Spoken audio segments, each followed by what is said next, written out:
सोनम एक एजुकेटेड लड़की है, बड़ी एमएनसी कंपनी में नौकरी करती है। जॉब के दौरान ही उसे प्यार भी हो जाता है। मानव उसी के ऑफिस में दोनों को पहली ही कुछ मुलाकातों में प्यार हो जाता है और लगभग 1 साल की डेटिंग के बाद ही दोनों शादी करने का फैसला भी ले लेते हैं। दोनों के परिवार को इस शादी से कोई परेशानी नहीं थी। दोनों अच्छा कमाते हैं और अच्छी नौकरी करते हैं और एक ही शहर में भी है। सोनम और मानव की शादी हो जाती है। दोनों बड़े शहर के अच्छे फ्लैट में अपनी जिंदगी की शुरुआत करते हैं। काम करने के लिए उन्होंने एक नौकरानी रखी, लता, करीब 38 साल की। सोनम ने उसे काम पर रखते हुए ही अच्छी तरह से सारे रूल्स बता दिए थे। साथ ही उसे यह भी कहा कि अगर वो यहाँ रहना भी चाहे तो रह सकती है। लेकिन लता ने बोला कि नहीं, उसका घर पास ही है, वो वही जाएगी और सुबह जल्दी वापस आ जाएगी। लता घर का सारा काम अच्छे से करती, अच्छी तरह से खाना बनाती और साफ सफाई भी करती। इसके काम में कोई भी कंप्लेंट नहीं थी। शादी के करीब 7 महीने बाद ही सोनम और मानव के बीच झगड़े होना शुरू हो गए। हर छोटी छोटी बात पर झगड़ा होने लगा। पहले तो झगड़ा छोटा हुआ करता था, जो थोड़ी सी बात से शुरू होकर खत्म हो जाएगा करता था। लेकिन फिर कभी कभी इन दोनों में कई दिनों तक बात नहीं होती। ऑफिस की बातें भी उनके झगड़े का एक प्रमुख कारण रहती थी। उन दोनों को लगने लगा कि उन्होंने एक दूसरे से शादी करके गलती कर दी। ऑफिस की एक मीटिंग दौरान दोनों ही बॉस के साथ, उसमें मानव ने सोनम की बात के बाद अपनी बात रखी, जो कि बॉस को ज्यादा पसंद आई। इस बात से सोनम को बहुत गुस्सा आया और वो बात हमेशा की तरह इस बार भी उनके घर तक पहुंची। सोनम ने इस बात को लेकर मानव को बहुत कुछ सुनाया और साथ ही उसने नौकरी छोड़ने और तलाक की बात भी की। लता यह उनकी सारी बातें, सारा झगड़ा हमेशा से सुना करती थी। बस वो अपने काम में लगी रहती। जब खाना बन जाता तो वो दोनों को कहती। ज्यादातर वो लोग अलग अलग बैठ कर ही खाते थे। सोनम अगले दिन ऑफिस नहीं गई। दोपहर तक अपने कमरे में बंद रही। लता ने मैडम का दरवाजा भी नहीं खटखटाया। उसे अच्छी तरह पता था कि अभी वो कुछ भी नहीं चाहती।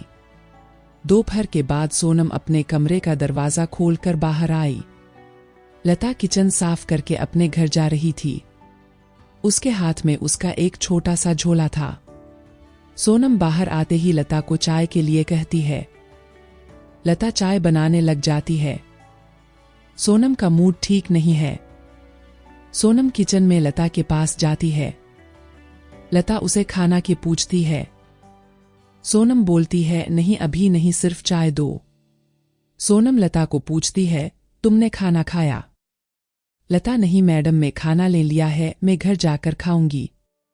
लता थोड़ी देर रुककर फिर कहती है, मैडम एक ही खाना ले जाती हूँ, सिर्फ मेरा बांध कर, ज्यादा नहीं ले जाती, आप देख सकती है। इतना कहकर लता अपना झोला खोलकर दिखाने लगती है। सोनम, अरे कोई जरूरत नहीं है, ठीक है। लता फिर मैडम को चाय देती है। लता को थोड़ा सा डरा हुआ और झिझका हुआ देखकर सोनम उससे और बात करती है। सोनम, अच्छा लता, तुम कहाँ रहती हो? मैडम यही थोड़ी दूरी पर ही मेरा घर है। सोनम, तुम्हारे पति क्या करते हैं? लता, वो कुछ नहीं करते मैडम, वो अभी कुछ कर नहीं सकते। लता थोड़ा रुकती है और पलक झपका कर कहती है, उनको लकवा आया है, उनका बायां शरीर काम नहीं करता, ठीक से बोल भी नहीं पाते। सोनम, अरे तुमने कभी बताया नहीं, फिर घर दवाई यह सब तुम ही संभालती हो? लता, हाँ मैडम, 2 बच्चों की पढ़ाई छोटे स्कूल में है, लेकिन मैं चाहती हूँ कि वो पढ़ाई करें। हमेशा से मेरी उनके खाने के बाद खाने की आदत है, इसलिए पहले उनको खिलाऊंगी फिर मैं खाती हूँ, इसलिए सुबह शाम का खाना ले जाती हूँ। सोनम लता की बातें सुनकर हैरान रह जाती है। उसे पता नहीं था कि लता इतनी साहसी है और कभी भी उसने अपने चेहरे या काम से यह लगने नहीं दिया। लता फिर कहती है, मैडम मैं आपसे कुछ कहना चाहती हूँ, आप बुरा ना मानो तो। सोनम ने तुरंत ही जवाब दिया, हाँ कहो ना प्लीज। मैडम अभी हमारे पास जो होता है हमें उसकी कद्र नहीं होती है, समय कैसे बदल जाता है पता भी नहीं चलता है। अब मैं सिर्फ चाहती हूँ कि मेरे पति ठीक हो जाए। अभी तक मेहनत में से मुझे कुछ परेशानी नहीं है, लेकिन अभी मेरी सिर्फ एक ही इच्छा है कि बस वो ठीक हो जाए, मुझसे फिर वैसे ही बात करें, वैसे ही अपने पैरों पर ठीक से चल सके, बच्चों को गले लगा सके, बाकी कुछ भी नहीं चाहिए। लता अपनी बात ठीक से समझा नहीं पा रही थी, लेकिन सोनम समझ रही थी कि वो क्या कहना चाहती है। उसकी बातों को सुनकर सोनम को रोना आ गया। उसने लता का हाथ पकड़ा और कहा कि कभी भी तुम्हें लगे कि कुछ जरूरत है तो बेझिझक मुझसे बोलना। लता ने हाँ में सर हिलाया।